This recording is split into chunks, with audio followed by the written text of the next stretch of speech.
Lalaking may mental health problem na iligtas mula sa maraming beses na suicide attempt dahil sa shawarma. May mga problemang tila napakabigat at wala ng solusyon, kaya may ilan na pinipili na lang ito na takasan na kung minsan ay nauuwi sa isang delikadong sitwasyon.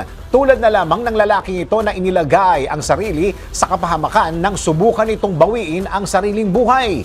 Kung anong nag-udyok sa kanya na gawin ito, ito yung kwento. Isang 33 anyos na lalaki mula sa bansang Turkey ang muntik nang umanong mag-suicide sa rooftop ng isang 5-story building na naging sanhi ng pansamantalang kaguluhan sa mga residente sa lugar. Hindi naman nagtagal ay dumating na ang maagap na emergency responders kasama ng mga police officers upang iligtas ang lalaking kaunti na lamang ay babawiin na ang sariling buhay.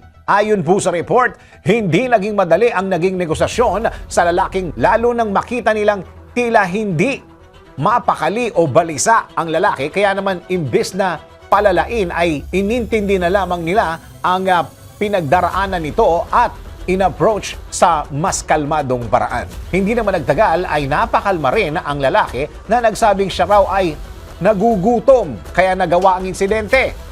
Kaya naman, isa sa mga police officers ang bumili at nag-alok sa kanya ng isang shawarma upang makuha ang tiwala nito. Umaharap umano sa mental health problem ang lalaki at ayon pa sa report, hindi ito ang unang beses ng kanyang suicide attempt at nabansagang suicide traveler dahil sa iba't ibang kaso nito na naganap sa iba't ibang lugar sa kanilang bansa. Muli, nailigtas na naman ang lalaki mula sa kapahamakan at nakuha sa kanya ang isang patalim, isang lubid at bote na may lamang gasolina na maaaring magdulot ng mas malalang disgrasya hindi lamang sa kanya kundi maging sa mga residente at establishmentong malapit sa lugar. Hindi naman tumigil ang mga responders na kausapin ng lalaki at saka siya dinala ng mga otoridad sa isang protective care upang tulungan ito sa kanyang medical at psychological needs.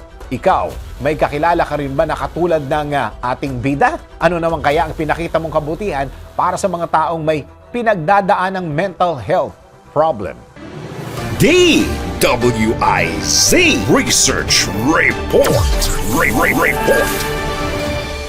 Thank you for watching. Tuloy lang ang panonood at pakikinig ng tamang balita sa DWIZ News, DWIZ News FM Regional, DWIZ News TV, Aliw Channel 23, nationwide.